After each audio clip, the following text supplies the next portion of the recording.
윤석열 탄핵 국면에서 대한민국 언론 제대로 역할을 하고 있느냐. 저는 불만이 굉장히 많습니다. 기계적 균형이라는 이름으로 우리에게 어떤 사실을 강요하고 있는데 혹시 전쟁과 평화라는 두 가지 문제가 있을 때 우리는 전쟁과 평화를 반반씩 나누어서 우리가 이해해야 합니까? 내란이 일어났는데 내란을 일으킨 범죄자와 그 내란을 막아낸 국민들 사이에서 또 반반의 의견이 존재할 수 있습니까? 기계적 균형이라는 이름으로 한국 언론이 마치 정론을 하는 것처럼 보이지만 그것이야말로 내란 세력에 동조하는 것과 다름이 아니다. 그래서 대한민국을 현대 언론을 이끌어왔던 원로 우리 대선배님들을 모시고 지금은 이제 한국 언론의 보도 행태 무엇이 문제인지 과연 이것이 국가 발전에 도움이 되는지 여러분들과 함께 특별 대담으로 오늘 토론을 진행하겠습니다. 귀하신 네 분 모셨는데요. 먼저 소개를 해드리겠습니다. 이부영 이사장님 나오셨습니다. 어서 오십시오. 반갑습니다. 먼저 제가 소개를 좀 해드리겠습니다. 자, 동아투위의 위원장을 하셨고 자유언론실천재단 명예이사장을 하셨습니다. 그리고 기억하시죠? 국회의원도 하셨습니다. 열린우리당 의장까지 지내신 정말로 대한민국 언론의 대부 중에 대부십니다. 이렇게 나와주셔서 고맙습니다. 고맙습니다. 네. 자, 그리고 성한표 대표님이신데요. 조선투위위원장 출신입니다. 그리고 언론비상시국회의 대표였고요. 한겨레신문 부사장을 지내셨는데 많은 분들이 기억하고 계실 겁니다. 어서 오십시오. 자, 그리고 한종범 대표님입니다. 중앙일보 기자를 하셨고요. 80년 해직언론인협의회 상임대표를 현재 맡고 계신데 어서 오십시오. 예, 안녕하세요. 예. 자, 그리고 제가 가장 존경하는 언론계의 대선배님이십니다. 중앙일보 기자를 하셨고요. 언론비상시국회의 대변인을 지금 역임하고 계시는 이필재 대변인 오셨습니다. 어서 오십시오. 네, 고맙습니다. 자, 오늘 명절을 맞아서 시청자 여러분들과 함께 정말 귀한 분들 모시고 대한민국 언론이 어떤 상황에 놓여 있는지 무엇이 문제인지 하나하나 좀 짚어볼 텐데요. 먼저 대한민국 언론인들에게 호소하는 헌정파괴 세력에게 펜과 마이크를 절대 빌려줘서는 안 된다라고 하는 우리 이부영 이사장님이 대신해서 대한민국 언론인 6개 단체 제안자 대표로 여러분들께 직접 절절한 호소를 하실 텐데요. 그것 먼저 들어보고 본격적인 토론 이어가겠습니다. 언론인들에게 호소합니다. 헌정 파괴 세력에게 펜과 마이크를 절대 빌려줘서는 안 됩니다. 윤석열의 12.3 내란과 그에 동조하는 폭도들의 119 서울 서부지법원 난입 폭동이 민주시민이 피와 땀으로 세운 대한민국의 민주주의를 평전등화의 위기에 몰아넣고 있습니다. 윤석열이 지휘하고 국민의힘이 지원하는 내란은 윤석열 지지자들의 폭동으로 여전히 현재 진행형입니다. 119 폭동으로 일으킨 폭도들은 현장을 취재하는 기자들을 폭행 협박하는가 하면 카메라 등 장비들을 파손하고 탈취하는 만행을 저질렀습니다. 기자들에 대한 이들의 공격은 사법부 침탈 기도만큼이나 충격적인 반헌법 반민주적인 폭거입니다. 언론 자유는 모든 자유를 자유롭게 하는 자유이기 때문입니다. 이번 폭동의 본질은 그래서 대한민국 헌정 질서의 파괴이자 민주주의의 유린입니다. 독재 정권에 맞서 민주주의와 언론 자유를 쟁취하기 위해 싸워온 우리들은 한편 안이하고 무분별한 언론의 내란 보도가 이런 참담한 비극을 빚는데 일조한 건 아닌지 깊이 우려합니다. 한마디로 헌법과 반헌법, 민주와 반민주의 대결을 마치 아무런 질의 차이가 없는 진영 간의 힘겨루기인 듯 보도해온 언론 참사의 후과라고 생각합니다. 수괴 윤석열을 비롯한 내란 세력의 말과 주장을 객관보도, 사실보도라는 헛된 명문 아래 그대로 전하는 따옴표 저널리즘에 함몰되고 양쪽 모두 문제가 있다는 식의 양비론 보도를 하면서 내란 세력의 스피커 노릇을 해온 만큼 어느 정도는 자업자득이라고 봅니다. 대한민국의 야망국으로 전락할 것인가, 민주주의의 모범국으로 다시 회귀할 것인가 하는 절체절명의 순간을 맞아 언론인들에게 다시 한번 간곡히 호소합니다. 기자와 언론에 대한 공격에 대해서는 진보와 보수를 가릴 것 없이 언론 자유 수호 차원에서 일치 단결해 싸워주시기 바랍니다. 내란 세력의 말을 검증도 비판도 없이 그대로 전하는 따옴표 기사를 철저히 배격하기 바랍니다. 책임없는 익명 보도로 여론을 호도하는 일에도 가담하지 말기를 바랍니다. 내란 세력, 반헌법 반민주 세력과 헌정 수호 세력을 동급으로 취급하는 기계적인 균형론 양비양시론에서 반드시 벗어나기를 바랍니다. 헌정유린, 민주파괴, 자유언론 부정에 대해선 관용도 자비도 있을 수 없습니다. 집이 활활 타고 있는데 불 끄는 일보다 중요한 일은 없습니다. 이 중차대한 기로에서 언론이 역사의 죄인이 아니라 민주주의의 수호자가 되도록 우리도 힘을 보태야 하겠습니다. 2025년 1월 24일 언론인 219명을 대표하여 조성호, 성한표, 한정범, 이부영. 자, 이런 절절한 호소 들어보시니까 어떻습니까? 정말로 심각합니다. 어느 정도 상황인지 오늘 네 분과 함께 직접 얘기를 나눠 보겠습니다. 먼저 이부영 의장님께 좀 여쭤보겠습니다. 자, 12.3 내란에 사실상 한국 언론이 스피커 노릇을 하고 있다. 자, 그런데 이것이 너무 심각해서 국민들의 판단력을 아예 흐리고 있다. 이런 얘기가 나오고 있습니다. 어떻게 보십니까? 12.3 내란을 일으킨 수괴 윤석열이 자기가 일으켰던 그 내란 어떻게 보면 그 자기가 일으킨 쿠데타 이것이 잘못된 것이 없다라고 주장을 하는데 그 주장을 일부 뭐 대다수라고 해도 될 그 언론들이 그대로 이걸 알려주고 있단 말이에요. 이 사람은 이미 헌재에서 탄핵을 당할 운명에 처해 있고 또 기소되어서 이제 재판을 받아야 됩니다. 이런 사람이 주장하는 내란에 뭐 잘못이 없다라는 이런 주장을 그대로 옮긴다는 거는 이건 있을 수가 없는 일이에요. 그리고 뭐 그것을 기계적으로 이렇게 균형을 맞춘다든지 이런 언론의 태도는 아마 앞으로 우리 언론에게 엄청난 해악을 끼칠 사례가 될 것입니다. 네. 당장 그쳐야 됩니다. 이거는. 자, 그쳐야 된다. 그러면 구체적으로 이필재 대변인께 여쭤보면 자, 지금 언론이 이렇게 보도하는 것을 어떤 방향으로 그러면은 개선이나 수정을 해야 하느냐. 기계적 균형이라는 윤석열 이야기도 그대로 받아 쓴단 말이에요. 어떻게 개선을 해야 되죠? 내란 세력에 대해서는 뭐 그 확실하게 단죄를 해야죠. 우리가 지난 그 해방 이후에 친일파 청산을 못해서 결국 여기까지 오지 않았습니까? 그리고 몇 번의 참사가 빚어질 때마다 우리가 제대로 청산을 못한 결과 지금도 참사가 이어지고 있습니다. 내란 세력은 단호하게 단죄를 해야 됩니다. 네. 수괴부터 일당, 동조자, 지자까지.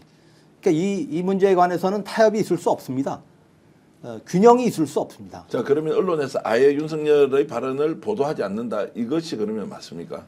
윤석열의 발언 중에서 필요한 건 그 팩트 체크도 해야 될 테고요. 예. 그냥 주장에 불과한 것들은 선별적으로 무시를 한다고 봅니다. 예. 그러니까 그게 이제 따옴표 저널리즘인데 누가 뭐라고 말했다. 그 설사 그 대통령이라고 하더라도 그렇게 그냥 마이크 빌려주는 그런 보도는 해서는 안 됩니다. 자, 최소한 그러면 발언을 전달할 때 뭔가 팩트 체크를 해서 이거는 거짓이다라고 규정까지 해야 하는데 그냥 주장을 일방적으로 이제 받아내 버리니까 야, 실제 윤석열이 그러면 말을 한 걸 우리가 그대로 믿어야 하나 이런 부분도 이제 생기는데 이 부분 어떻게 보십니까? 예, 그렇죠. 우선 그 지금 나타나고 있는 현상 하나만 일단 팩트 체크를 해볼 필요가 있습니다. 23일 9시에 YTN 뉴스를 한번 봤더니 우선 전체 화면의 6분의 1 정도가 자막으로 나갑니다. 그 자막이 상당히 크죠. 그러니까 빨간 바탕에 흰색 글씨로 아주 눈에 띄게 자막이 크게 나갑니다. 방송 뉴스를 하면서 그 내용을 몇 개만 간추려 보면 국회 독재로 국가 위기 상황, 포고력 상징적 의미 말이 됩니까? 네. 또 하나 질서 유지를 위한 상징적 측면에서 국회 군투입 이것도 역시 말이 안 되는 얘기죠. 또 하나 한 점만 더 드리겠습니다.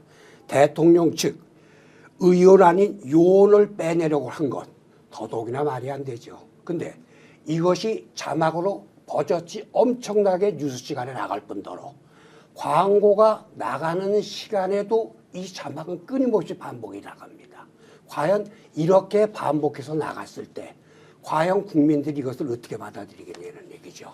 그러니까 스피커라는 것이 바로 이게 스피커입니다. 바로 스피커입니다.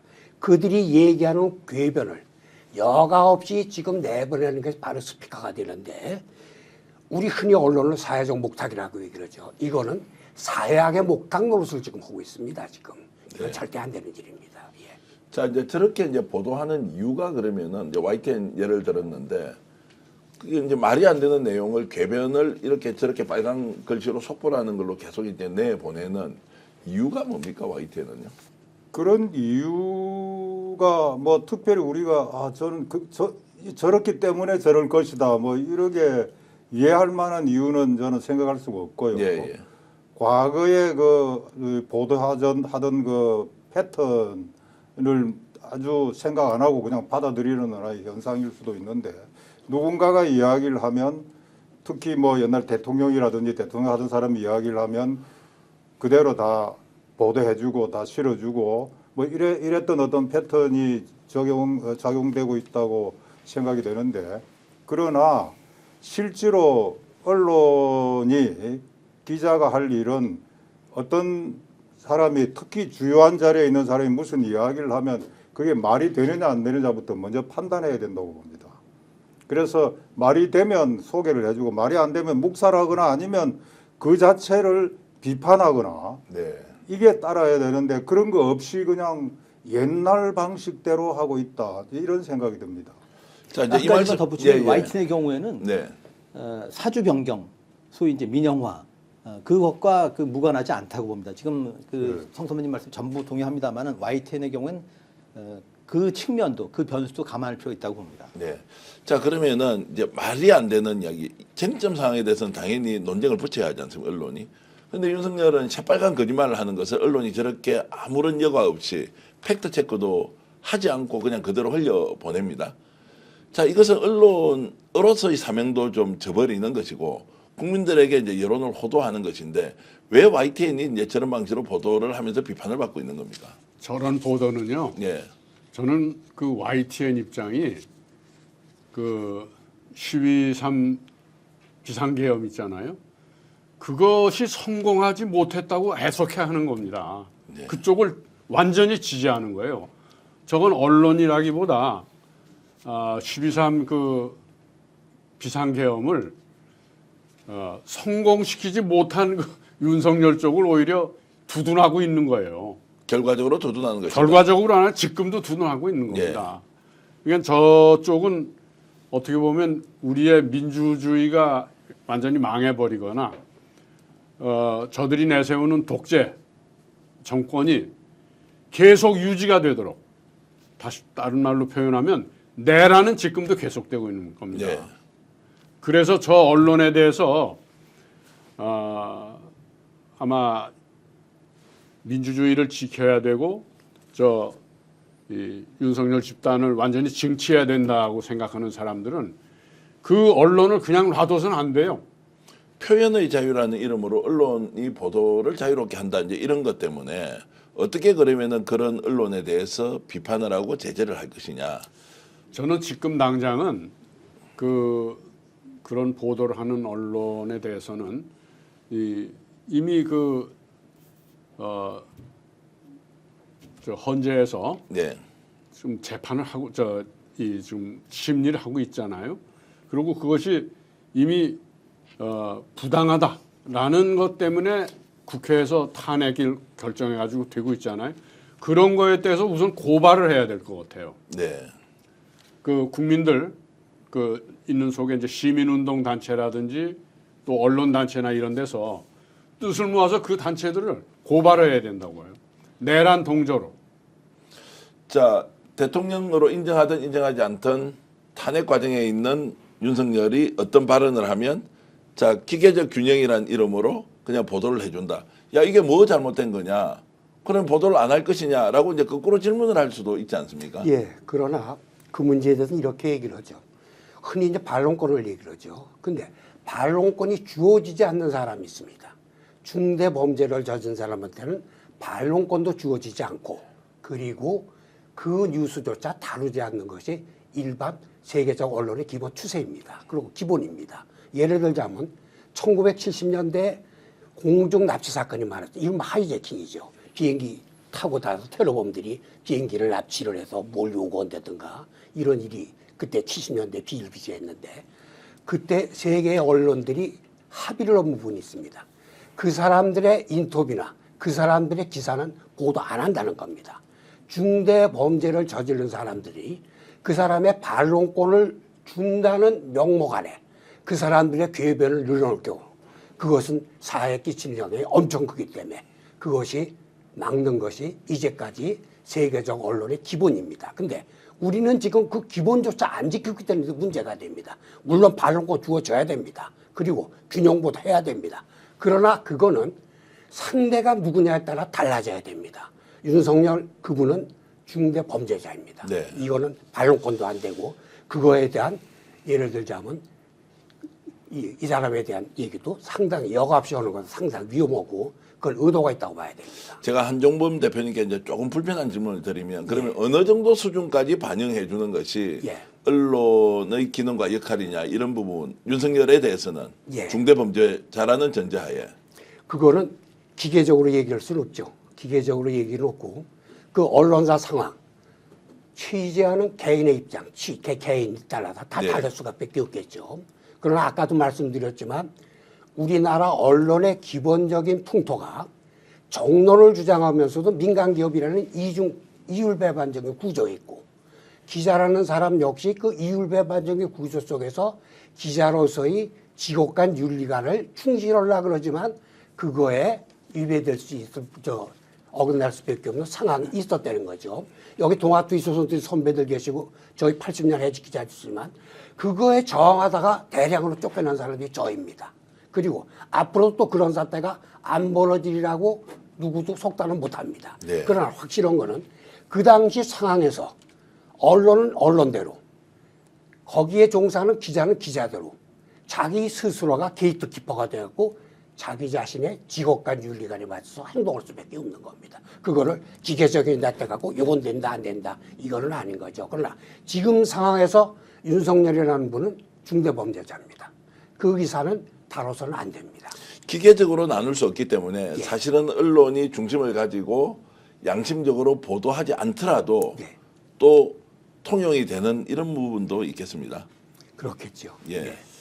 바로 그 부분이 문제입니다. 예를 들자면 아까도 말씀드렸습니다만 87년 민주화 이전에는 언론의 전체적인 목표는 민주화입니다.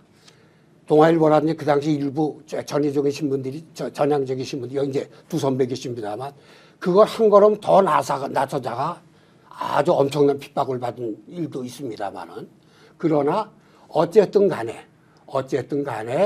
그 문제에 대해서는 기계적인 잣대를 재는 것은 아니고 직업관 윤리관 그 당시 사회적 상황 네. 이에 처해서 스스로 판단해야 된다고 저는 생각합니다. 저 제가 좀 더 성한표 붙여볼까요? 예, 말씀하십시오. 예. 언제나 그 발언이 뉴스가 되는 그런 뉴스메이커가 있습니다. 대통령입니다. 근데 윤석열은 지금 대통령 아닙니다. 직무 정지 상태이고 아까 말씀하신 대로 중대 범죄자입니다. 내란 수괴입니다. 그러니까 정체성이 지금 바뀌었다는 거죠. 그럼에도 불구하고 일부 발언을 그 언론이 보도할 수 있는데 팩트 체크를 제대로 해야 될 테고 그다음에 모든 기사가 그 뉴스 밸류, 기사수 밸류 따집니다. 밸류가 있을 때만 팩트라고 하더라도 밸류가 있을 때만 그 보도를 한다 봅니다. 더욱이 주장이라고 하면은 대부분 걸러야 되고 혹시 자백을 한다면 범죄된 자백을 한다면 그건 보도를 해야겠죠. 그렇죠. 네, 예. 근데 자. 이렇게 보면 되겠어요. 그 뭐 두세 시간 뒤에 그 비상계엄 이것을 취소했잖아요. 네. 그 국회에서 그 해제 결의를 권고를 했죠. 했고 예. 결의했고 그리고 그 뒤에 국회에서 탄핵 결정을 했단 말이에요. 그것이 이제 헌재에서 이제 결정될 일이 남았는데 이 그 12.3 내란 발표를 한 이후에 이런 조치들이 취해져서 그것이 바로 잡히고 있는 과정이란 말이에요. 이런데 마치 그 내란이 아무 잘못이 없는 것이냐 그것을 이렇게 변조하고 있잖아요. 이게 변조하도록 언론들이 조장을 하고 있잖아요. 네. 이게 안 된다는 거예요. 네. 이걸 어떻게 그냥 변조하는 과정, 왜곡 과정, 거짓말하는 과정을 그대로 합리화시켜주나 이거죠. 성 대표님께 좀 질문 드리면 어떤 언론이 제일 심합니까? 이런 이제 위변조, 사실을 조작하고 왜곡하는데. 이 언론이라고 그럴 때, 예. 뭐가 포함되는지 사실 좀 애매하긴 한데, 현재 조중동을 비롯한 그 이른바 레거시 언론, 그런 걸 말씀하시는 겁니까? 어떤 언론이냐 할 때. 이 언론이라고 하면 이제 인터넷 언론도 있고 우리가 레거시 미디어라고는 이제 신문도 있고 또 지상파 종편 방송도 있지 않습니까? 예, 예. 또 뭐 거구 유튜브 채널도 있고 저희들처럼 이제 또 인터넷 언론으로 등록돼 있는 유튜브 채널. 그래서 이제 보도 기능을 가지고 있는 데는 기본적으로 이제 좀 언론이라고 우리가 좀 크게 범위를 정해놓고 본다면 지금 윤석열 탄핵 국면에서 가장 좀 심각한 보도 행태를 갖고 있는 언론을 우리가 이제 지목을 한다면 어떤 데가 있겠느냐는 말씀입니다.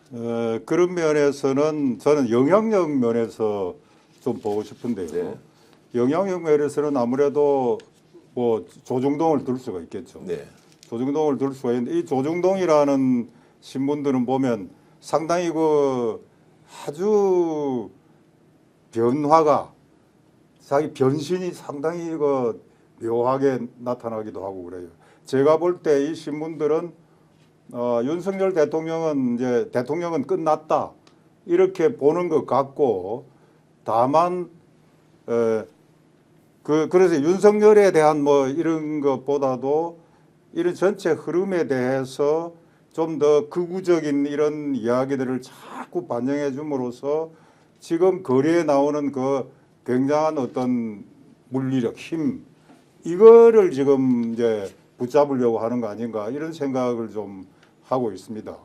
그런데 이제 이런 언론들이고 뭐 간에 윤석열이 말에 대해서는 윤석열이 말할 자격이 없다. 이런 플러스 말이 안 됩니다. 우선 말이. 예, 예. 그래 그거를 만일 보도를 하려면 의미가 있어야 되는데 보도를 하려면 윤석열이가 이런 사람이라는 걸 나타내기 위해서 비판을 가하면서 보도하는 건 좋을지 몰라도 그걸 무슨 하나의 제안이나 무슨 주장으로 보도를 하는 건 그건 언론으로서 있을 수 없는 일입니다. 네.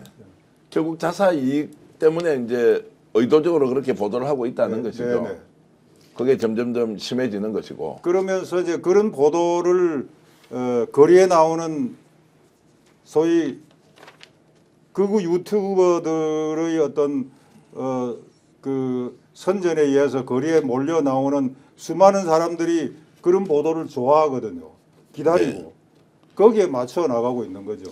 자, 탄핵 국면에서 지금 우리가 꼭 짚어봐야 할 것이 이제 거리에 나와서 집회를 하는 이제 소위 말하는 이제 극우 단체들의 집회 그리고 민주 시민들의 집회를 서울신문 보도를 보니까 딱 일면에 반반씩을 보도해놨어요. 그게 기계적 균형의 아주 예, 전형. 예. 아주 자, 그런 부분은 자 언론사가 의도를 가지고 그렇게 한다. 아니면 뭐 집회가 보수 진보 집회가 양쪽에 다 열리니까 이렇게 그냥 나는 전달한 것뿐이다. 이런 부분에 대해서는 우리가 어떤 시각을 가져야 됩니까? 그 후자 쪽이라면 문외죠. 문외 언론이죠. 예, 예. 아무런 판단도 하지 않는 거죠. 예.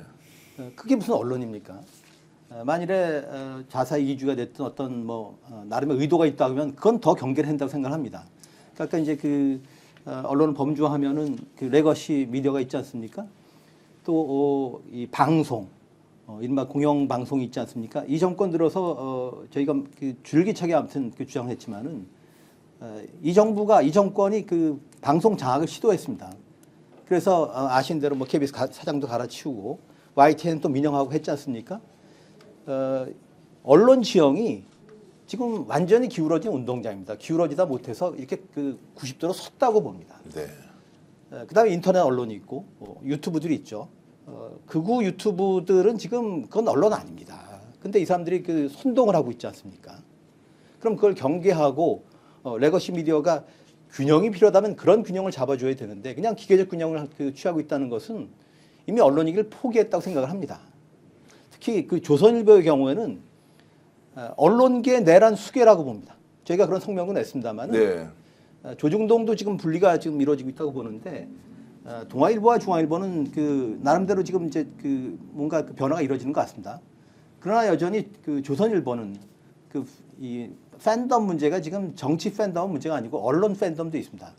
그러니까 이 독자한테 지금 포획된 것 같은데 조선일보가 언론계 내란 수괴라고 봅니다. 네. 그 정도로 이제 상황이 심각하다는 것이고, 그 이사님께 좀 여쭤보면 지금 보수 진영에서는 심지어 국힘조차도 MBC하고 JTBC 보도 행태 보면 야, 너 완전 좌파다. 이제 이렇게 몰고 가지 않습니까? 오히려 시민들은 그나마 가장 좀 균형감 있게 보도하는 매체라고 보는 이런 공격에 대해서는 어떻게 생각하십니까? 저는 이 적반하장이라는 말이 꼭 알맞다고 보는데요. 도둑이 매를 들고 있어요. 이렇게 피해 본 사람들한테. 최근에 그 조선일보가 마치 조금 변하는 듯하다가 완전히 그 윤석열이나 이쪽 그 보수적인 그 입장, 보수보다도 극우적인 이런 부분까지도 합리화시키고 프레임을 그렇게 만들고 있잖아요. 마치 이것이 좌우 대결이냐? 이게 무슨 좌우 대결이에요? 헌정을 지키자는 세력과 헌정을 파괴하자는 세력의 대결인데 이걸 마치 헌정을 지키자는 세력이 좌파다. 네. 뭐 중국이나 북한의 지지를 받는 세력이다. 이렇게 프레임을 만들어 간단 말이에요. 그 조선일보가 그렇다고 뭐 그 서울지방법원을 뭐 공격하라고 그런 메시지를 던진 건 아니지만 그렇게 강화된 메시지가 이 윤석열에게 유죄 판결을 내린 그 서부지원 지방법원을 막 그 폭도되게 공격했잖아요. 이런 일은 그 사실은 그 극우 유튜브나 이런 거에 자극을 받은 일부의 종교 세력까지 가담을 해서 그래도 정말 그 선은 넘지 말아야 될 법원을 공격했단 말이에요. 그리고 그 윤석열을 그 유죄 판결한 구속하라고 한 그 판사를 찾아서 뭐 응징하겠다고 들어갔단 말이에요. 아마 이런 일은 우리 역사에서도 거의 있지 못한, 찾아보지 못할 일이에요. 어떻게 보면 지금 우리는 내란 선포 단계를 넘어서 내전 상태로 들어가고 있는 게 아니냐, 이제 이런 걱정을 하는 사람도 있습니다. 다들 뭐 걱정하고 계시겠지만 멀지 않아서 우리는 그 개헌 또 대통령 선거 이런 걸 앞두고 있잖아요. 이런 상황에서 언론이 이렇게 그야말로 전쟁을 선동하다시피 이렇게 끌고 나가서 어쩌자는 겁니까? 저는 도대체 이 조선일보 같은 아니면 극우 유튜브 쪽을 그 정말 진정한 언론이 네. 저기다라고 칭송하고 있는 사람들이 우리나라가 상황이 이렇게 악화되어 가는 것을 보고도 그런 언론이 좋은 구실을 하고 있다, 이렇게 얘기할 수 있겠습니까? 나중에 그 어떻게 책임을 지려고 그러겠어요? 근데 실제로 이제 법원이 침탈을 당했는데 언론사 사설에서 법원도 한번 생각해봐야 한다. 왜 이런 일이 벌어졌는지 이런 논리에 대해서는 성 대표님 어떻게 생각하세요? 그건 논리도 아닌 거죠.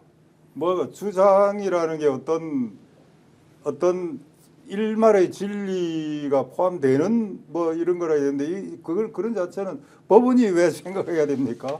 법원이 극우 유튜버들의 어떤 선동을 받은 일부 그 아주 극렬 우파들이 그렇게 막 법원에 뛰어 들어갔는데 법원이 우리 과거에 우리 재판을 한번 되돌아 봐야 된다. 이거는 전혀 이런 주장은 너무 엉뚱한 주장으로 나갈 수 있는 것 같고요. 제가 볼 때 저는 이 신문이 언론이 지금 저는 사실 신문을 잘 안 봅니다. 요즘 안 보고 주로 뭐를 의존하느냐면 유튜브에 들어가서 봅니다. 네, 예. 뭐 신문을 보더라, 신문은 아니고 방송을 듣더라도 전부 유튜브에서 다 듣고 또 유튜브 저한테는 그 유튜브에 나오는 그 하나하나의 그것이 전부 방송 하나하고 뭐 마찬가지예요. 결국은 그 내용만 보는 거니까. 그런데 그런 의미에서 저는 우리나라 사람들이 과연 뭐 저처럼 뭐 그런 사람들이 많은지는 몰라도 저 조중동 뭐 이런 신문들의 영향을 노인들은 모르겠습니다. 좀 더 노년 세대는 많이 받을까?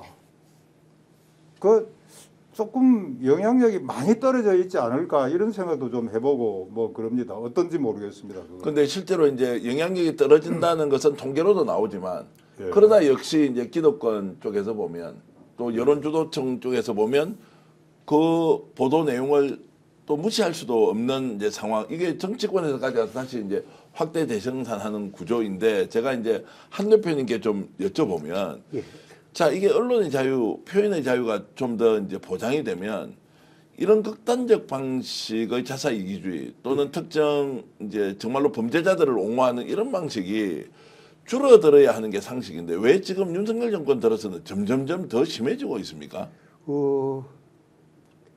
이 언론이 지금 기본을 지금 잃어버렸기 때문이라고 저는 생각하는데 뭐 교과서에 나오는 얘기입니다만 언론의 역할은 사실 보도와 이를 바탕으로 둔 정론의 그 전파라고 이렇게 보는데 바른 여론을 형성을 해서 나가는 거라고 보는데 사실 보도에는 뉴스의 경중을 따져야 됩니다. 뉴스 워스이라 그러죠. 뉴스 가치가 얼마나 되느냐에 따라서 경중을 따질 수밖에 없는 게 사실 보도의 그 원칙입니다. 그런데 아까 서울신문의 예를 사회자께서 쓰셨습니다만 그걸 똑같이 취급한다는 얘기는 얘나 똑같다는 얘기거든요. 근데 아까도 말씀을 드렸지만 중대 범죄를 저지른 사람하고 그것을 방어한 사람하고 어떻게 똑같이 취급을 합니까? 이거는 언론의 기본에서 이미 망각을 한 겁니다. 기본을 우선 돌아가지 않으면 이거는 해결이 안 된다고 저는 봅니다. 예. 근데 이 기본으로 돌아갈 수 없는 것이 아까 얘기한 자사 이기주의 플러스 거기에 한 걸음 더 나아서 이익의 극대화라는 현상이 나타나는데 이익의 극대화라는 문제는 특히 유튜브에 가면 더욱더 심해져 버렸단 말입니다. 예. 그리고 언론의 소비 시장이 커져가면서 이제는 거기에 일부분만 차지해도 나는 이익을 낼 수 있다는 것이 일부 유튜버들 그 생각이죠. 뭐 뉴스를 보니까 맞는지 틀리는 모르지만 하루에 1억을 벌었다는 거 아닙니까? 어느 저 극우 유튜버가. 그러면 그거 왜 안 하겠습니까? 네. 그러면 그때는 이 사람들은 언론은 아닙니다. 아닌 거죠. 자, 유튜브 쪽은 좀 이제 집중적으로 저희들이 논의를 할 텐데 그 전에 이제 지금 언론이 기계적 균형이라는 이름으로 결국에는 내란 범죄 세력들을 이제 더 옹호하는 이제 이런 그렇게 된 결과가 거죠. 내부에서는 자정작용이나 또 내부에서는 이런 것들을 좀 자제해야 한다. 노조도 있고 뭐 기자협회도 다 있지 않습니까? 일단 한 선배 말씀의 연장선에서 말이죠. 예. 언제도 우리가 잣대로 삼을 수 있는 것은 저널리즘의 원칙입니다. 예. 이거 다 저널리즘 원칙에서 벗어난 것들입니다. 팩트냐, 팩트의 비중이 높으냐 따져보면 답이 나옵니다. 그리고 아까 이병 선배님이 이제 그 좌우의 대립이 아니다 이런 얘기 하셨습니다만은 프레임 전쟁이 벌어졌는데 좌우 대립이 아니라 앞뒤의 대립입니다. 앞뒤. 과거로 돌아갈 것이냐, 독재 시절로 돌아갈 것이냐, 민주화를 더 공고할 것이냐, 민주공화국을 지킬 것이냐. 이게 어떻게 좌우의 문제입니까? 내부에서 그런 이것들을 어떤 식으로든 정화하거나 아니면 좀 방어하거나 최소한 언론의 좀 본령을 지키려고 하는 사람이 있을 거 아닙니까? 있어야 되죠. 그럼 노조가 있고 뭐 기자협회도 있고 다 이제 있으면 이런 것들에 대한 좀 내부에서 뭔가 좀 해결할 수 있는 이런 것들은 다 무너져 버렸습니까? 한국 언론이? 그러니까 좀 이것도 언론은 나눠서 볼 필요가 있다고 봅니다만은 신문의 경우에 사주한테 장악돼 있다고 봅니다. 네. 사주는 또 인사권을 통해서 편집 간부들을 이제 장악하고 있죠. 그러니까 신문의 경우하고 또 이 예를 방송의 경우를 나와서 본다고 하면은 방송의 경우는 그래서 이 정권이 방송 장악을 시도했던 거 아닙니까? MBC하고 KBS가 확실히 다르지 않습니까? 그러면 어느 게 좋은 언론이냐? 그건 시청률이 그냥 말해줍니다. KBS 시청률이 추락했어요. MBC는 다시 회복되고 있습니다. 지금 가장 신뢰할 만한 언론으로 MBC를 꼽습니다. 네. 자, 그런 것들이 이제 반영을 한다 이렇게 보겠습니다. 조금 더 이제 제가 진도를 좀 내보겠습니다. 지금 완전 가짜 뉴스를 진짜인 것처럼 만들어서 이것이 확대 재생산되는 구조에 대한 좀 질문을 드리겠는데요. 스카이데일리라는 이제 극우 매체가 선거연수원에 중국인 99명이 체포가 돼가지고 간첩 혐의로 자 오키나와에 있는 주일 미군 기지에 압송이 됐다라는 이제 저 보도를 했습니다. 자 기자 출신으로서 어떻게 저런 보도를 할 수 있느냐라는 생각이 좀 드는데 어땠습니까? 저 보도 보고요.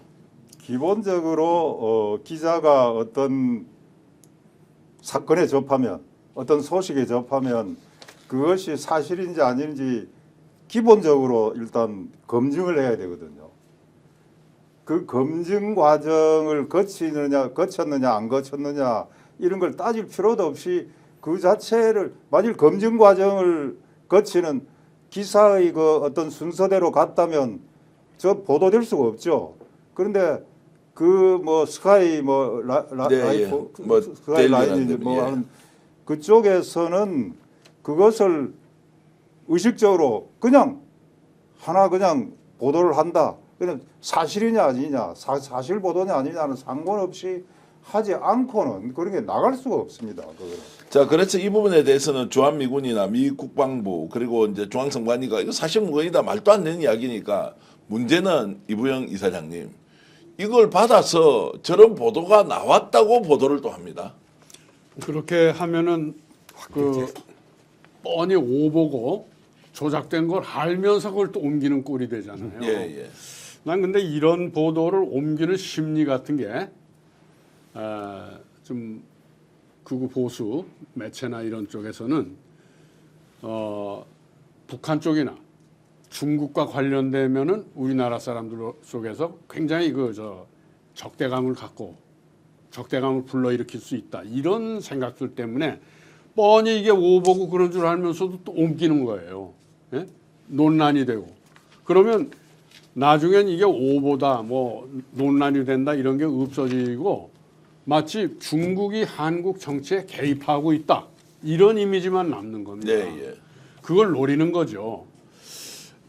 그런데 나는 이런 부분이 특히 우리나라 그 시위 군중들이 성조기 태극기 같이 가지고 흔들잖아요. 그거에 대해서 왜 태극기만 가지고도 충분한데 왜 성조기까지 가지고 흔드느냐? 그러면 저 사람 반미구나. 금방 이렇게 얘기를 해버려요. 네. 그러니까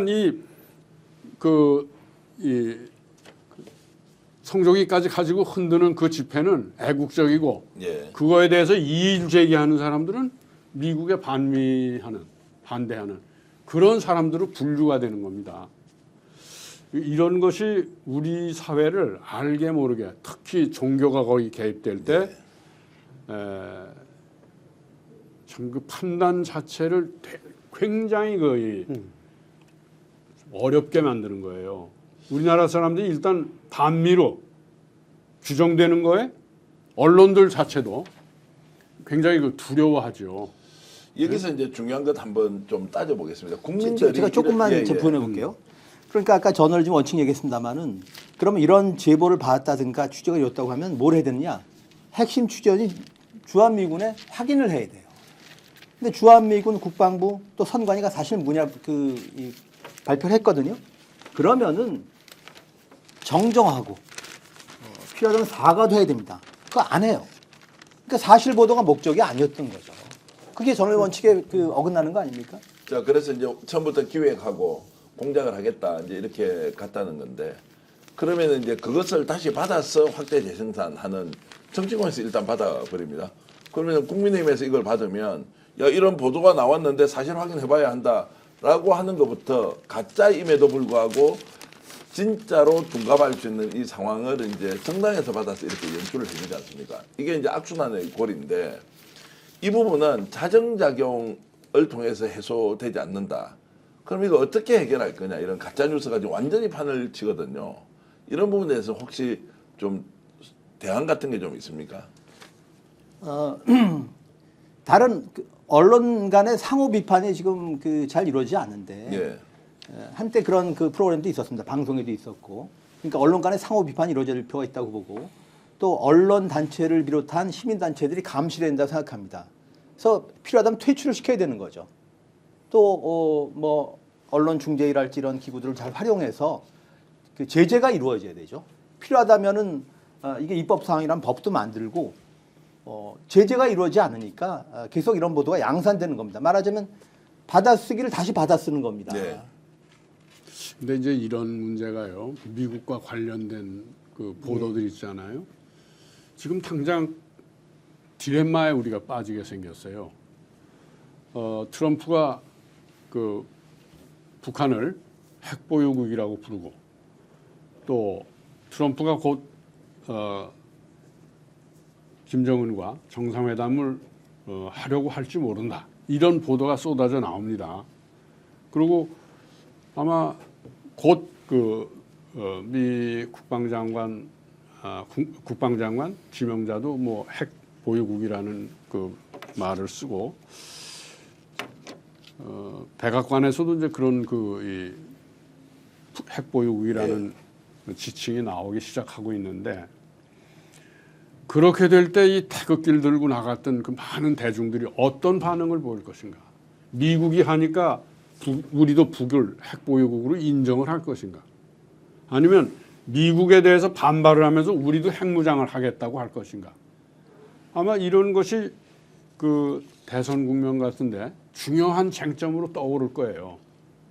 근데 미국이 북은 아마 수교 교섭을 북과 하게 되고 그러면 어떤 방식으로든지 미국에게 위협이 되지 않는 북한의 핵, 대륙간 탄도미사일 같은 것을 포기하게 한다든지 또 이스라엘을 위협할지 모르는 중동으로의 핵기술이나 핵무기 반출 같은 건 절대서 있을 수는 없다든지 IAEA에 가입하라든지 이런 조건을 내세우면서 아마 북과 협상을 하게 될 겁니다. 그래도 핵 보유국이라는 거는 흔들림이 없어요. 그런 변화가 이루어지더라도 그럴 경우에 우리의 나라에 우파들은 지금 핵무장을 하자고 그러잖아요. 네. 핵무장을 하면 미국으로부터 바로 제재를 받게 될 거예요. 이런 거에 대한 우리 언론의 건설적인 비판이랄까 이런 건 전혀 보이지 않고 그냥 미국에 의존하려는 아니면 미국의 안보에 그대로 타고 가려는 돈은 미국이 내라는 달라는데 다 줄 의향이 있는 그런 자세를 보인단 말이에요. 네.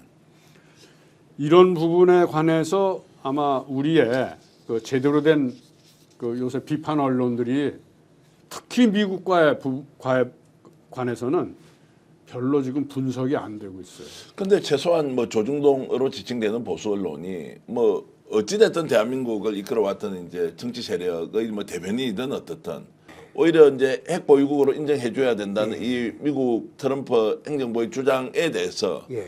의지에 대해서 이제 보수 언론들이 그러면 아예 다루지 않는다거나 어떤 이제 생각을 공식적 견해로 정리할 것인지 보여주지 않는 것. 예, 그 상당히 중요한 얘기고 우리가 빨리 좀 정리를 해야 될 문제임에도 불구하고 예.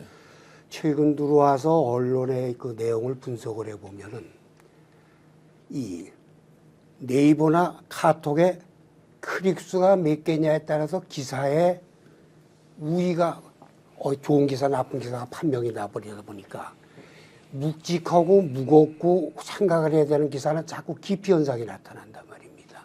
그러다 보니까 지금 이 선배 말씀하시는 그런 기사가 골치 아프니까 안 다뤄지고 사람들 안 보니까 불취급이 되고 더 나아가서 그뿐이 아니라 최근 들어와서 경제 상황이 상당히 심각한데도 조중동조차도 경제 뉴스를 그렇게 비중 있게 심도 있게 다루는 기사가 날이 갈수록 찾아보기가 힘들어지는 현상이 나타납니다. 그거는 아까도 말씀드렸지만 저널리즘의 기본적으로 해야 될 것은 바람직한 정당한 여론의 형성으로 가야 되고 앞으로 닥칠 미래에 대한 어떤 경우에는 경고도 해줘야 되는데 이런 경고의 기능이 우리나라 주요 언론조차도 지금 약해졌다. 다시 말씀을 드리면 나머지 여타 언론들을 이끌어 나갈 힘이 없어졌다. 더더욱이나 문제는 특히 유튜브를 중심으로 한 이른바 2인 추구를 극대화하려는 일부 언론 세력이 나타나면서 그것을 조중동에 의한 여론의 이끌어 나감, 언론의 방향 이끌어 나감도 옛날에 비해서 많이 약해진 현상이 나타났다. 전 지금 그렇게 보고 있습니다. 그럼 윤석열 지금 이제 내란 또는 이제 비상계엄 이후에 펼쳐지는 탄핵 과정에서 윤석열이 하고 있는 일체의 행동에 대해서 기계적 균형이라는 것도 이제 이렇게 문제가 이제 되는데 이 부분만 좀 이렇게 딱 집중적으로 놓고 보면 진보 언론 쪽은 그러면 잘하고 있느냐? 이제 한겨레 신문에도 계셨지만 한겨레, 경향, 뭐 오마이뉴스 같은 데 있지 않습니까? 여기는 그러면 균형 보도를 제대로 하고 있느냐? 이 부분에 대해서는 좀 평가를 어떻게 하십니까? 윤석열이의 말에 대해서 비판적인 입장은 뭐 한겨레는 이런 데 하고 있습니다. 예. 그런데 딱 그 정도죠. 그 정도 수준이죠. 그 정도 수준이고 좀 더 윤석열이에 대한 여러 가지 이제 다른 어떤 비판들은 별로 나오지 않아요. 다른 뭐 언론에 좀 거론되는 것만 주로 나오고 그러지. 그런데 이제 제가 볼 때 조선일보다 조중동이다 뭐 이런 신문들이 가장 문제가 되는 게 뭐냐면 아까 뭐 90명이 뭐 잡혀가고 어쩌고 하는 그 이야기인데 그런 부분들은 사실이 아니라는 걸 사내에 있는 기자들도 알고 있거든요. 예, 예. 모르면 그건 바보들이지. 예. 알고 있으면서 자기들 신문에 어느 의원이 이야기했다, 어디서 보도됐다 하고 자기들 신문에 그대로 쓰는 거, 그거를 그냥 보고 있다는 게 정말 이해도 안 되고 용서할 수가 없어요. 그런 부분들. 예. 그래서 그런 부분들에 대해서 그 신문에 근무하고 있는 기자들, 뭐 우리 후배 기자들인데 후배 기자들에게 정말 뭔가 아주 단단하게 뭔가를 좀 이야기를 해주고 싶어요. 너희들 그래가지고는 그건 기자 아니다. 그런 거에 보도되는 걸 자기 신문에 보도되는 걸 그냥 보고 있다는 건 그 기자도 아니다. 그렇게 말해주고 싶습니다. 자, 그러면 이제 국가기관 선관위가 이런 부분에 대해서 이제 부정선거 아니라고 100번 넘게 얘기했고 제가 취재를 해보니까 윤석열 대통령 시절에도 보고를 했고 국정원도 이게 그 방화벽을 스스로 깨부수고 들어와서 뭔가 문제가 있다고 해서 실제 문제가 없다. 이렇게 해서 이제 보완 조치를 했고 국민의힘은 너무나 잘 안다는 거예요. 그럼에도 불구하고 이게 부정선거와 관련된 걸 계속 이렇게 확대 재생산을 하면 국가기관이 이걸 아예 좀 검증을 해주면 어떻느냐라고 이런 좀 생각이 들기도 합니다. 너무 심하게 가니까. 근데 그것도 지금 이제 검증을 할 수 없는 여러 가지 상황이 있긴 하더라고요. 이제 이런 걸 봤을 때 논란이 크게 되는 가짜뉴스에 대해서는 빨리 정확하게 사실관계를 밝혀서 국민들이 판단하게 해주자라는 부분으로 좀 해소를 시킬 수도 있는 거 아닙니까? 저는 필요하다고 봅니다. 그러니까 예. 필요하다 봅니다. 그러니까 자율 규제도 필요하지만은 필요하다면 입법을 해서라도 저는 막을 필요가 있다고 봅니다. 물론 조심스럽죠. 그게 언론 자유를 이렇게 위축시킬 가능성이 있으니까. 어쨌거나 지금 그 논의의 장에서 공론화 과정을 거쳐서 모든 수단을 다 검토하고 그래서 유효한 것들은 채택해야 된다고 봅니다. 네. 아까 이제 미국 얘기 하셨습니다만 저는 이런 질문을 하고 싶어요. 미국의 이익이 우리의 이익입니까? 그런 것도 있고 아닌 것도 있습니다. 네. 미국의 이익 중에서 우리 이익과 일치하는 것만 우리 국익입니다. 언론이 그런 질문을 하는 그 기구지 않습니까? 그런 질문을 왜 안 합니까? 아까 그 핵 얘기하셨습니다만은 일정하게 핵에 대한 그 규제가 이루어진다고 하더라도 그게 미국이랄지 다른 여타국에 미치는 파장만 차단하는 거라면 우리는 여전히 핵을 이고 산다면 그건 우리 국익 아닙니다.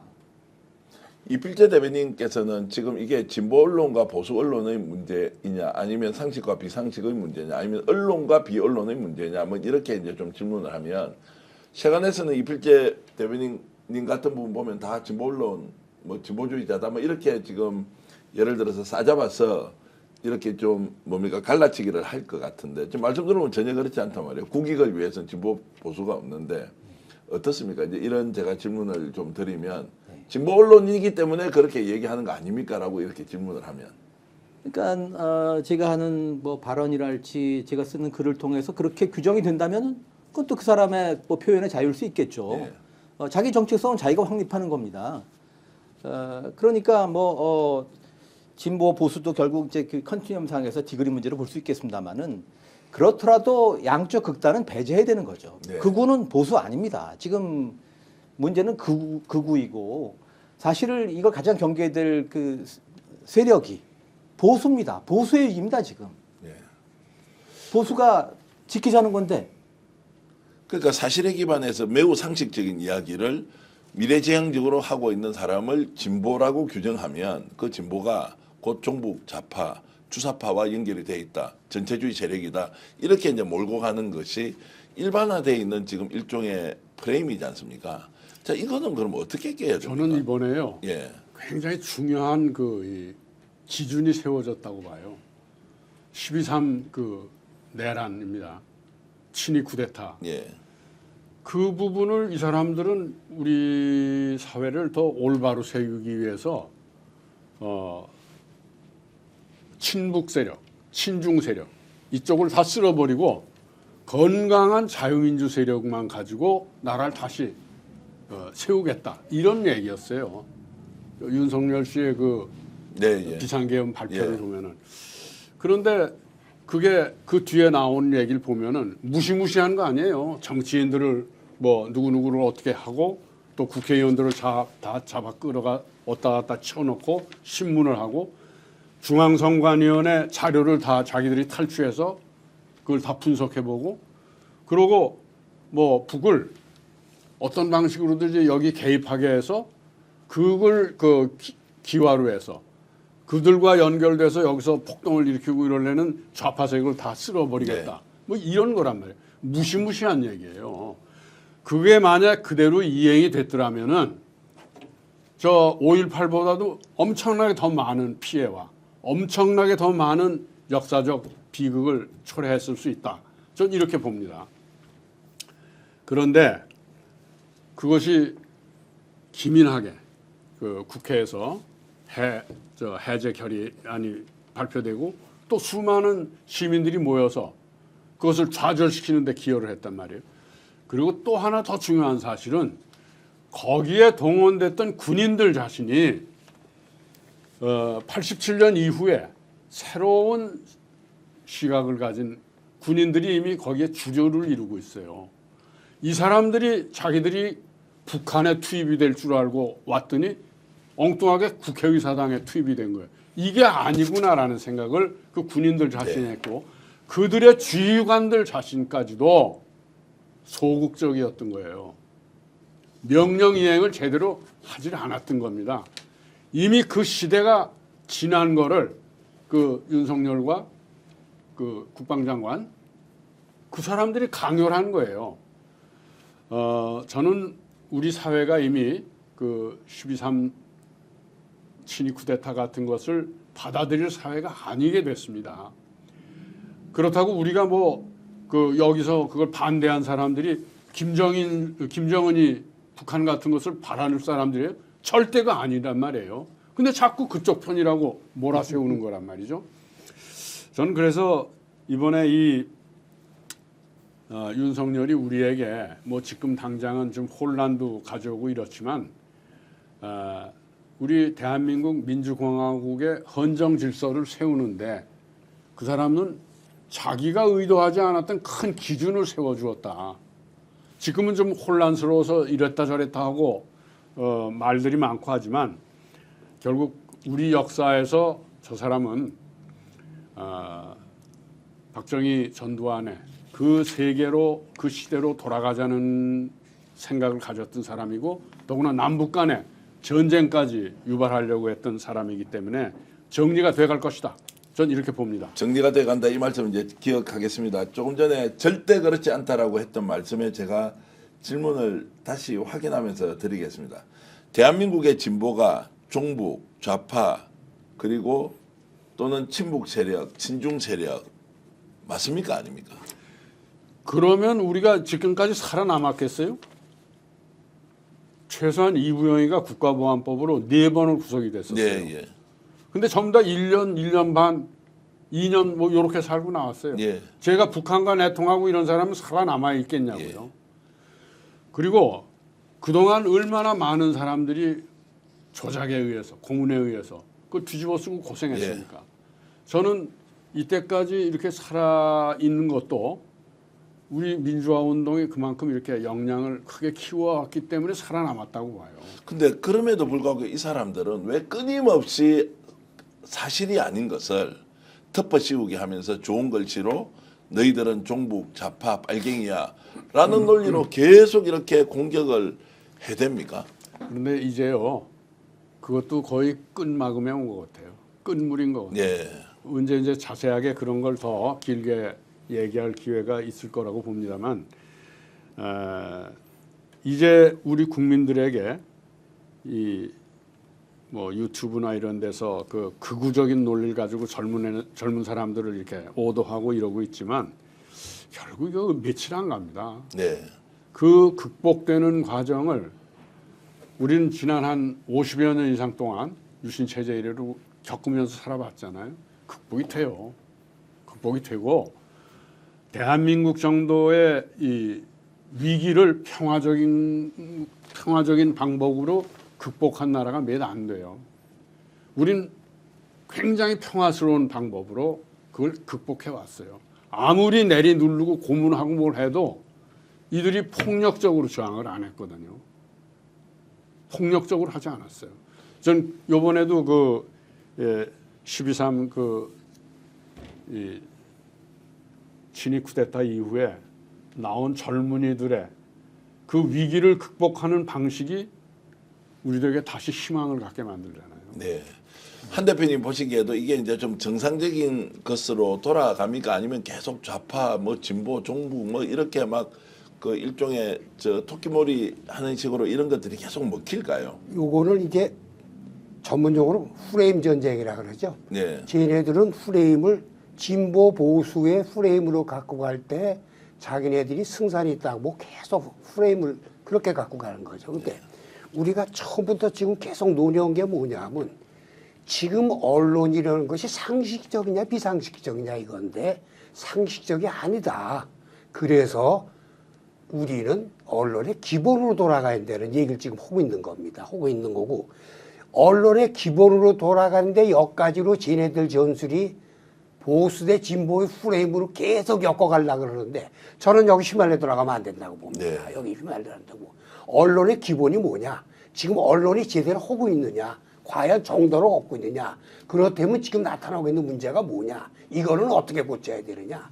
이 문제에 저희가 집중을 해야 된다고 생각하고 있습니다. 그리고 진보 보수를 지금 논의를 하는 것 자체는 제가 볼 때는 이거는 쟤네들 프레임에 말려 들어가는 겁니다. 자, 한 대표님 이런 말씀은 이제 공론의 장에서 좀 많은 사람들이 알면 좋겠는데 너무나 이제 상식적이고 당연한 말씀을 해주셨는데 왜 소수 의견으로만 아직 남아 있습니까? 그런 말씀. 그런데 지금 사실 우리나라 현 상황에서 싸움이라는 건 뭐냐면 윤석열을 중심으로 하는 그 내란 세력을 척결해내느냐 못하느냐의 싸움 아닙니까?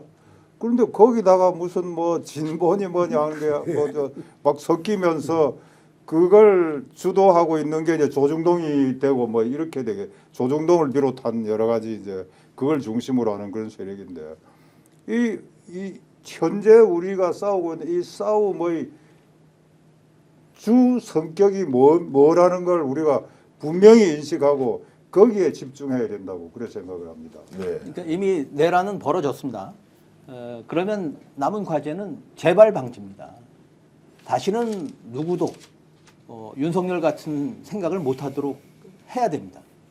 그러자면은 내란 수괴는 물론이고 내란 그 종범, 뭐 동조자 지자들을 단호하게 단죄해야 됩니다. 그래야 막을 수 있습니다.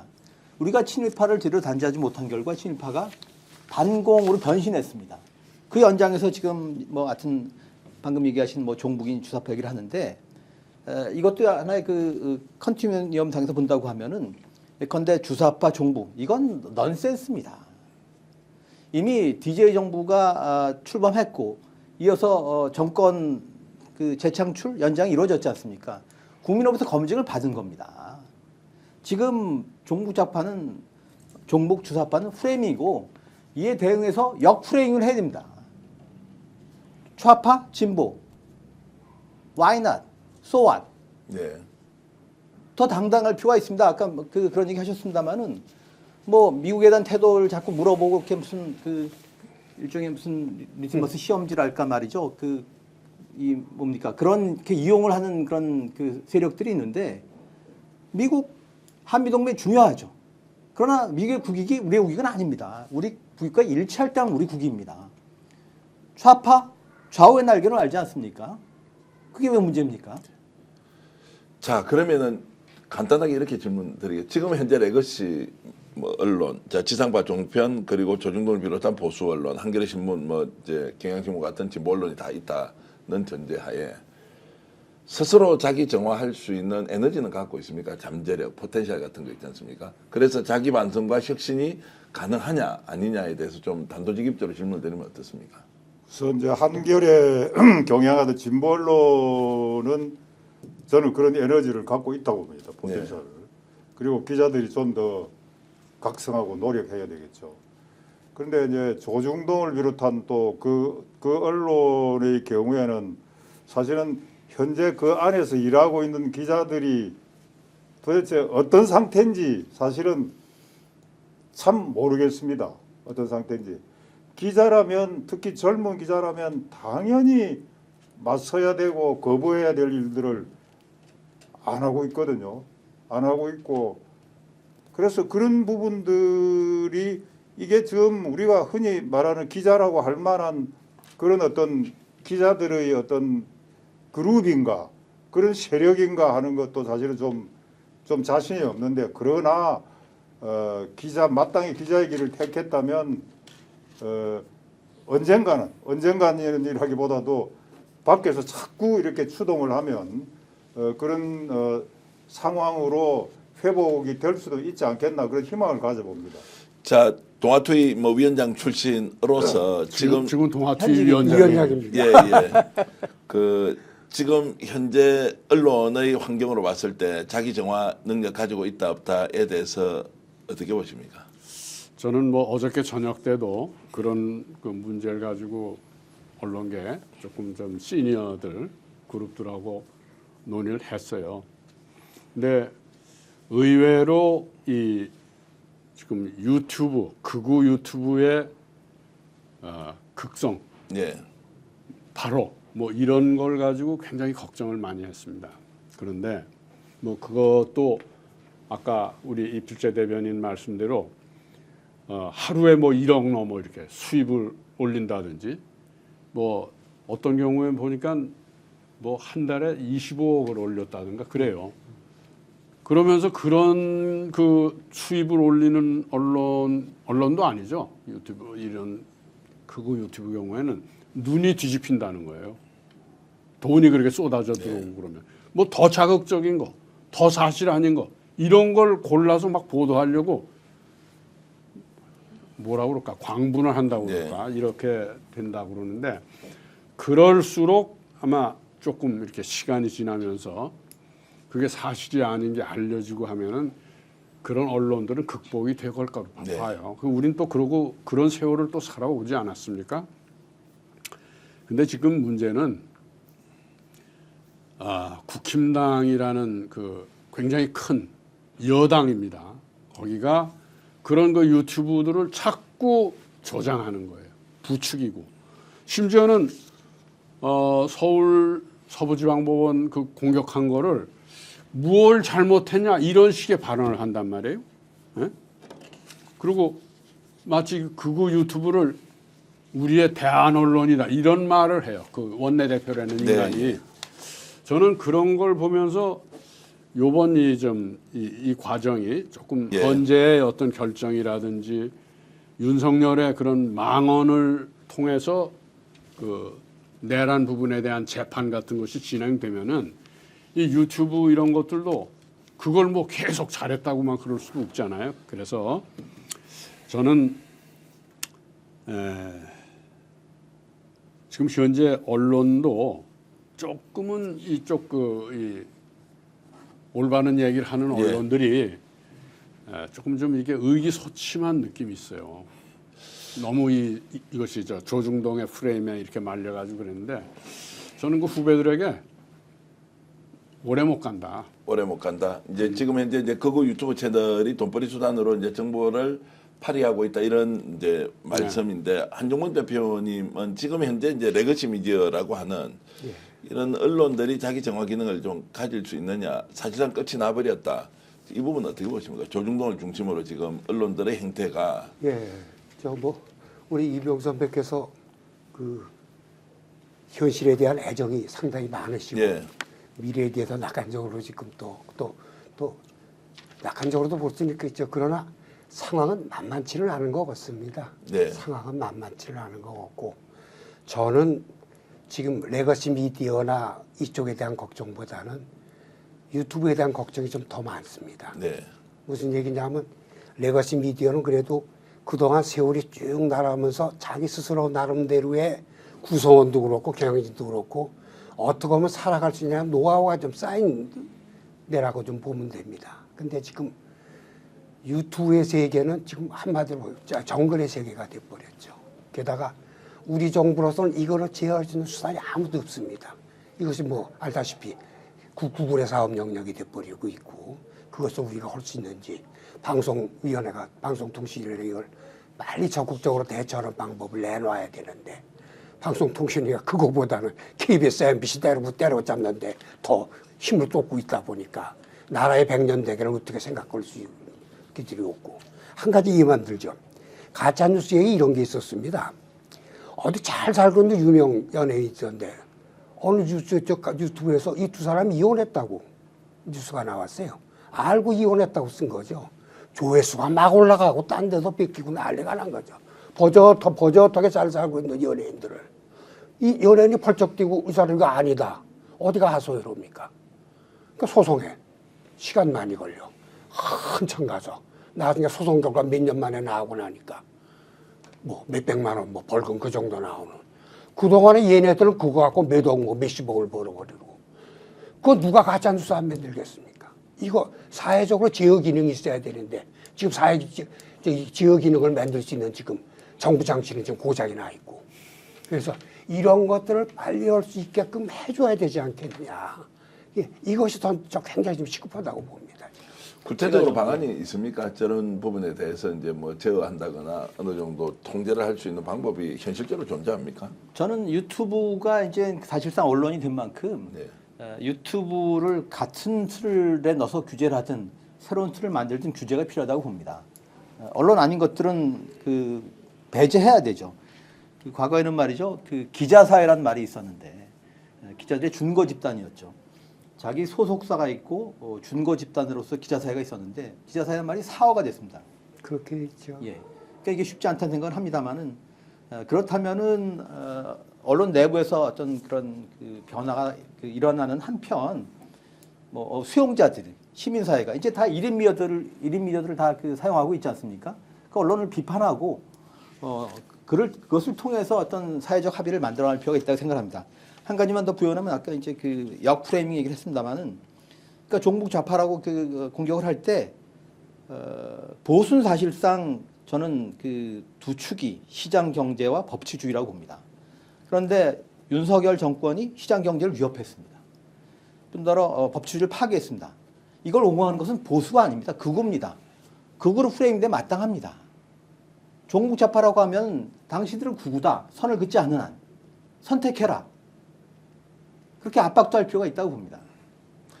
어쨌든 그런 말씀 들으면서 오늘 이 토론을 통해서 우리가 잊고 있던 질문을 다시 우리가 확인할 수 있었다. 우리는 어디에 서 왔으며 어디에 서 있고 또 앞으로 어디로 가고 있는지 바로 그 주어는 대한민국 언론이 되어야 할 텐데요.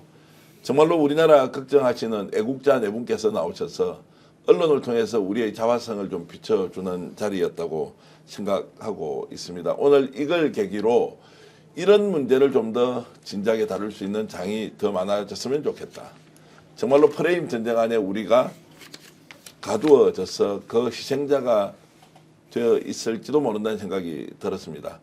오늘 특집으로 마련한 토론의 이부영 이사장님, 그리고 성한표 대표님, 한종범 대표님, 이필재 대변인님 네 분 수고해 주셨고요. 오늘 이 방송이 좀 더 많은 국민들이, 시민들이 봐서 정말로 든든한 언론인들이 계셔서 고맙다는 생각, 그리고 대한민국 언론을 좀 더 우리가 미래장기로 바꿀 수 있다는 또 희망까지 갖게 하면 더 좋겠습니다. 아니 이게 제가 좀 조심스러워서 저는 원로라기보다는 이 선배님을 모시고 오늘 어레인지 했는데 이병 선배님이 당신도 좀 그 끼쇼 그래서 제가 이제 사실은 코디로 참여를 했다가 엉겹게 여기 말석에 앉아 있습니다. 저는 원로는 아니고 제가 잘 모시는 선배들입니다. 예, 뭐 대선배님으로 표현하고요. 뭐 원로시기도 하고 원로 아니고 뭐 마음이 젊으면 또 젊은 사람처럼 활동할 수 있다 생각하고요. 시청자 여러분, 명절에 대한민국 언론을 이렇게 정말로 지켜주시는 대선배님 네 분과 함께 토론했습니다. 함께 인사드리면서 여러분들 행복한 시간 보내시길 바라겠습니다. 시청해 주신 여러분 고맙습니다. 네, 감사합니다.